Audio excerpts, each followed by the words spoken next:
Hey, j'espère que tu vas bien en ce merveilleux samedi. Amen. Aujourd'hui, nous allons toujours parler de notre Dieu et de nous. Alors, la proclamation du jour, c'est l'enchantement ne pourra rien contre moi parce que Dieu a dit. Amen. L'enchantement ne pourra rien contre moi parce que Dieu a dit. Alors nous allons lire Nombre 23. C'est dans l'Ancien Testament. Prends ta Bible papier. Nombre 23 dit ceci. L'enchantement ne peut rien contre Jacob, ni la divination contre Israël. Au temps marqué, il sera dit à Jacob et à Israël quelle est l'œuvre de Dieu. Amen. Israël, Jacob, on parle de nous, hein. Nous personnalisons cela. Donc, la divination ne peut rien contre nous. L'envoûtement ne peut rien contre nous. La sorcellerie ne peut rien contre nous. L'enchantement ne peut rien contre nous. Et Dieu dit, et la parole de Dieu dit, sera dit à Jacob et à Israël, quelle est l'œuvre de Dieu. L'œuvre de Dieu, c'est Jésus-Christ allé à la croix. Jésus-Christ qui a pris sur lui notre condamnation. Jésus-Christ qui a cloué à la croix la divination, l'emprise de la puissance de l'ennemi sur notre vie. Parce qu'en clouant cela à la croix, il nous a donné la victoire. C'est l'œuvre de Dieu. L'enchantement ne peut rien contre toi. Je me rappelle lorsqu'on était enfant, c'est mon père, ouais, bon, en Afrique, il y a des rites, des rituels pour protéger les enfants, etc.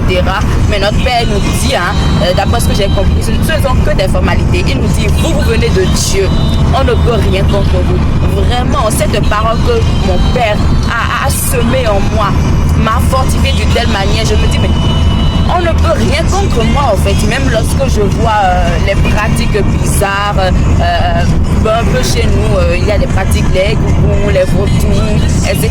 Même lorsque je vois ces choses, moi, ça me fait rien. Je me dis, mais je suis supérieur à eux. Et cela depuis l'enfance, avant même que je ne connaisse mon identité en Christ. Je me voyais déjà supérieur à eux juste parce que mon père a dit, vous venez de Dieu. Et je sais que Dieu, c'est le suprême, c'est mon créateur, c'est le plus grand. C'est le grand Dieu, c'est l'alpha et l'oméga. Et un peu plus haut, ici dans Nombre, nous allons lire Nombre 19 à 22, qui explique plus ce pourquoi on dit que l'enchantement ne pourra rien contre Jacob. Pourquoi est-ce qu'on a dit cela? Nombre 23, 19 à 22 dit, Dieu n'est point un homme pour mentir, ni un fils de l'homme pour se repentir. Ce qu'il a dit ne le fera-t-il pas? Ce qu'il a déclaré ne l'exécutera-t-il pas? Voici, j'ai reçu l'ordre de bénir. Il a béni, je ne le révoquerai point. Il n'aperçoit point d'iniquité en Jacob. Il ne voit point d'injustice en Israël. L'Éternel, son Dieu, est avec lui. Il est son roi, l'objet de son allégresse. Dieu les a fait sortir d'Égypte. Il est pour eux comme la vigueur du buffle. Donc, le 21 le dit très bien. Il n'aperçoit point d'iniquité en Jacob. Il ne voit point d'injustice en Israël. Que le diable ne trouve rien de lui en nous. Qu'il ne vienne pas nous accuser. Bien vrai, le Seigneur Jésus-Christ a pris toute condamnation à la croix. Mais à nous de collaborer avec le Seigneur. Que le diable ne trouve rien de lui en nous. Et que Dieu ne trouve pas d'iniquité en nous. Que nous soyons vrais avec Dieu. C'est vrai, nous ne sommes pas parfaits.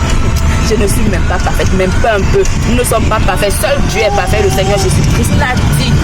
Mais soyons vrais, soyons purs avec Dieu. Soyons vrais avec notre Dieu. Ayons des cœurs ouverts avec notre Seigneur. Que notre cœur ne soit pas rempli de ténèbres. Amen, afin que le diable ne trouve rien de lui en nous. Et Dieu dit, l'enchantement ne peut rien contre toi.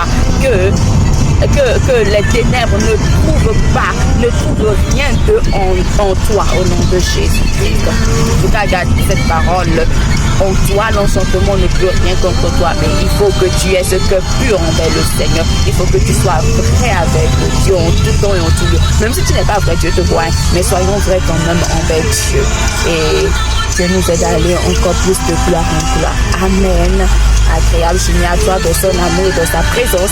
Et si tu n'as pas encore fait la prière du salut, si le Seigneur n'a pas encore fait sa demeure en toi, si l'Esprit de Dieu n'a pas encore fusionné avec ton esprit, faisons cette prière ensemble. Amen. Dis, Seigneur Jésus-Christ, je te dis merci pour ton sacrifice. Merci d'avoir cloué à la croix tout ce qui me condamnait. Aujourd'hui, je décide de te donner ma vie et de recevoir la tienne. Tu es un grand Dieu et je fais le choix de me soumettre à toi. C'est toi que je choisis comme maître. Amen. Amen. Félicitations à toi. Nous prions pour le Canada, Cap-Vert, Chili, Chine, Chypre. Nous prions pour ces pays afin qu'ils aient cette conscience qu'ils ont un grand Dieu et que l'enchantement, la divination, les œuvres des ténèbres ne peuvent rien contre eux. Et surtout parce que Christ est allé à la croix pour eux. Et qu'ils soient vrais envers le Seigneur, qu'ils aient ce que le diable ne trouve rien de lui en eux. Au nom de Jésus-Christ. Bye.